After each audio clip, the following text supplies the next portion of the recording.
Just 2 short weeks ago, riders from around the world began to converge in Oceanside, California. They had a goal: to test their physical and spiritual limits. They embarked on a journey that would take them over 3,000 miles of asphalt through wind, sun, fog, and rain. Those who made it to the other side would stand victorious as official finishers of the toughest race in the world, the Race Across America. Welcome to the Race Across America final recap show. My name is LEAH GARCIA and I'll be your host for the day. Whew, we did it. We've had so much fun bringing this coverage to you. In order to do that, we've had 3 media teams working around the clock and driving on average of 350 miles per day. Each of our video journalists has put together a special recap of their experience on the road. Zach Badorf, our Media 2 correspondent, started with the solos. He found himself in the middle of the pack, and this is his journey. It's been a long ride going coast to coast following the cyclists. Media Team 2 stayed in the middle of the pack and ran across a lot of the same riders day after day. 5, 4, 3, 2, 1. It all started in Oceanside, where the riders prepared to start the race. It's a challenge, personal, mental, and physical. I'm looking forward to taking on that challenge. I got some great guys with me, and our crew is outstanding. So I'm sure we'll all come together and cross the finish line. Good luck! Within a day of being on the road, the riders and crews quickly got tired. I feel really tired now. I just want to go back to sleep, you know. The first time for us in this condition, so we're not really used to this kind of weather back home. So even the racer is having some trouble, but I'm sure we'll get over it. A racer from Italy took his time in the beginning. Just looking around, only looking around. Look at fantastic villa, cottage, ranch. Then, when I arrive in Kansas, a little bit more flat compared to here. Over there, starting the race. They often had some stunning views. While traveling through the night meant there wasn't much to see, PARIDE preferred it. It's good. Dark, stars. He thought about his father, who died last year and who was also a cyclist. I'm thinking that this wind, he sent it to me, for helping me, for pushing me. After they got over the Rockies, they hit the Great Plains, where wind was a big challenge. I'm 53 kilos. I'm like a shopping bag.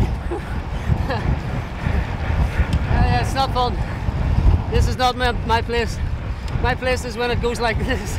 As the race progressed, the challenges took a toll on the riders, but they kept pushing on. Hasn't been easy because I got very sick yesterday. Caught a nasty cold and threw me backwards by quite a lot. It was a tough morning, but I was having trouble with drinking a lot this morning, and so we had to really work on our hydration here at the RV, and feeling a lot better now. Once they passed St. Louis, their next biggest challenge was climbing up the Appalachian Mountains. It's tough. These are 8 and 9%, and they just keep going. So we work as a team and get through them. No, not bad. I mean, they're tough, but if you've been training on climbing, then it's not so bad. The biggest challenge is overcoming every little challenge that comes up. You know, constantly if it's not one thing, it's another, but mentally just saying, hey, we're gonna hang in there. Pretty amazing.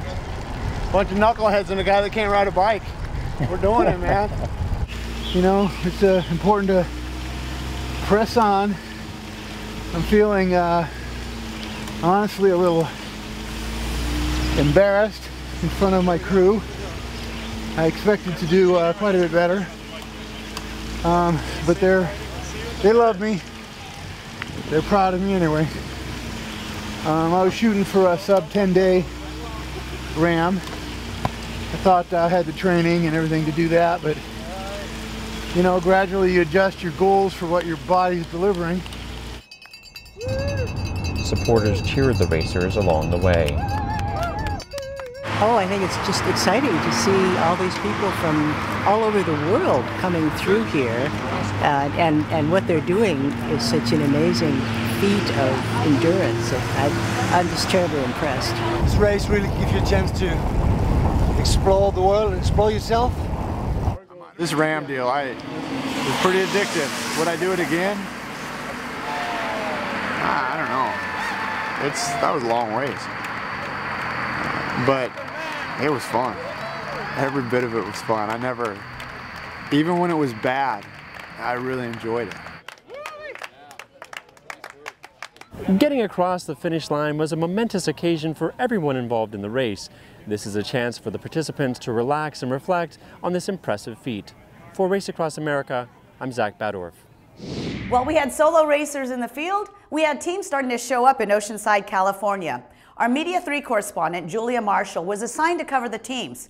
She got to meet them in Oceanside, and then she got to know them on the course. Racers have battled the elements, pushed themselves to greatness, and had a lot of fun along the way. Let's take a look back at some defining moments. We spent a few days getting to know folks in Oceanside. Two teams that stuck out to me were Team Phenomenal Hope and their competition in the women's 4-person team category, German Fraulein's. Are you trying to catch the girls in front? Yes. We caught up with them on the road just as the German Fraulein's took the lead. Team Phenomenal Hope kept things in perspective. Not my job to catch her, it's my job to finish this race. We met a lot of hard-working crew members as they wrangled bikes, interpreted the route book, and assisted with rider change after rider change,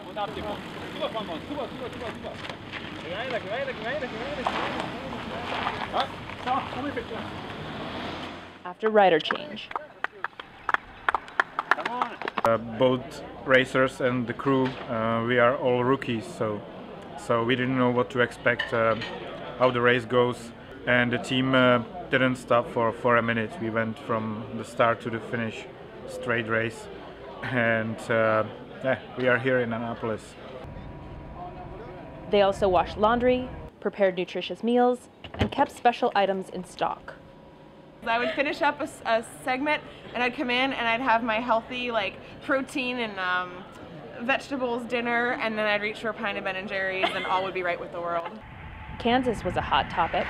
And we were going into a headwind and the road was flat, and I was only going 12 or 13 miles an hour, and it just seemed like the road would never end. It was just so mind-numbingly boring, and just thinking we have another 60 miles of this, on and off for 6 or 7 miles at a time. And I think mentally that was the most difficult part to get through for me. Everyone seemed to agree.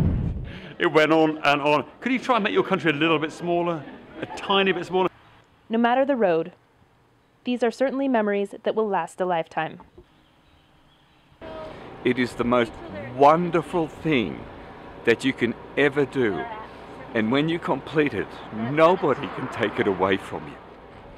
But you must make sure that every single cell in your body says, yes, I want to do RAAM. And if every cell says yes, you will get yourself to Annapolis and you will achieve. You'll never really understand the challenges of RAAM unless you crew it or you do it. So what are you waiting for? Reporting for Race Across America, I'm Julia Marshall. RAAM is a true test of speed, endurance, strength, and camaraderie. It's a grueling test for everyone. With over 170,000 foot of elevation climb, 3,000 plus miles, 12 states, it's worthy of taking note. Here's what the final standings look like. The solo female fastest time went to Janice Schufeld. The solo male under 50 and setting a new course record was Christoph Strasser. In the solo male 50 to 59 category, the fast time went to Hansi Neiffeler. And in the 60 to 69 solo male entries, the victory goes to recumbent rider Dennis Johnson. Moving over to the teams, in the 2-person male, the overall fastest finish was Heinemann XP team. And for the 4-person female team, it was the German Fraulein's who took the honors. Making a debut and a statement, the 4-person male, the Legends of the Road team, captured the win. While the 4-person mixed, Stand Up to Cancer, BMS, gets the top spot for their division. And finally, the 8-person open winners were Intrepid Fallen Heroes. who also raised over $600,000 to build medical, diagnostic, and treatment centers for wounded military heroes suffering traumatic brain injury and post-traumatic stress. Congratulations to all the finishers. Although there are over 300 plus racers in RAAM 2014, it's hard not to recognize the solos for their undertaking. Our Media One correspondent, Jen Salazar, has been with them from the beginning and actually had to race herself to the finish line to catch Christoph Strasser. Here's her story. Jen Salazar here, and I'm in Annapolis, Maryland. This is the last day of Race Across America 2014. It's been a great year. We've had some thrills, some chills, and even some spills.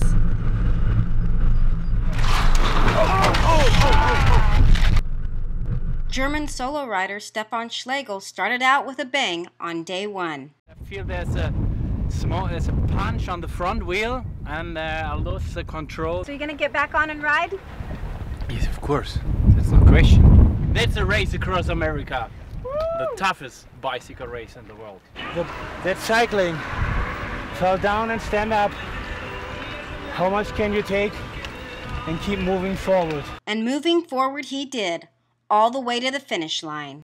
The race was tough between the accident and now. I'm feeling good. I know the problems in the legs, the muscles and the knees and everywhere is just temporary. Schlegel says that in the end it was his loyalty to a supportive crew that made him take each pedal stroke. Loyalty is a big part of Race Across America, for the riders and the crew. My biggest secret, if you want to know what my secret is, that's the crew, because they can help you. When you have mental problems, when you have physical problems, they can do everything for you. They must keep you awake, motivated, they keep you going. So yeah, the best rider without a good crew is nothing. Fuzzy's friends rode in remembrance of Lee Fuzzy Mitchell, who was involved with Race Across America for 27 years. You made it, and we're all friends at the end. I believe he was the patron saint of cyclists. He would give 100% to RAAM. I would not be here if it wasn't for Fuzzy. Fuzzy paid my way because I couldn't pay it. Race Across America 2014 had a lot of loyalty and even some royalty. The sister of the Duchess of Cambridge rode along with their brother James and 6 others in the Race Across America. So how did she end up here? Most of the boys, I think they thought there was going to be some sort of benefit if there was a girl in the team, so I was roped in, particularly by my brother.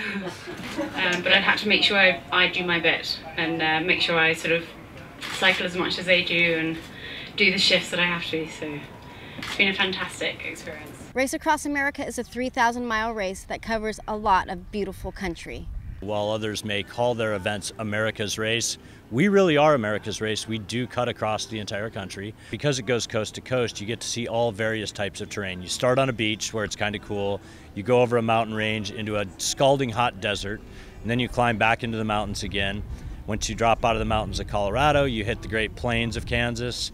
After that, rolling hills and farmlands, and when you get to the east, you hit the Appalachian Mountains where it's steep, short climbs which are extremely difficult, and then of course you end at Chesapeake Bay, a beautiful body of water. Janice Schufelt explained what her favorite part of the race was. I mean, the finish line, I think, probably is my favorite part, just getting to the finish. But it's an incredibly hard endeavor, all the training. It's been my whole focus, so I'm glad that it's done.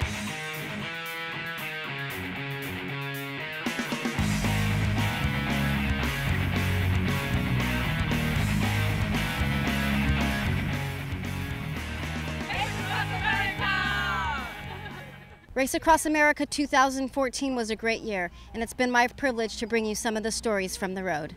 I'm Jen Salazar. Although the race is over, you can keep up on RAAM-related stories year-round using social media. Here's how. On Facebook at Race Across America, on Twitter at RAAM Races and hashtag RAAM 2014, at ridefarther.com website and track Talus to find the GPS coordinates and the current standings. What a tremendous effort to bring you RAAM 2014, A special thanks goes out to the RAAM staff, the officials, the racers, the volunteers, the families, and the friends who have all supported the endeavor.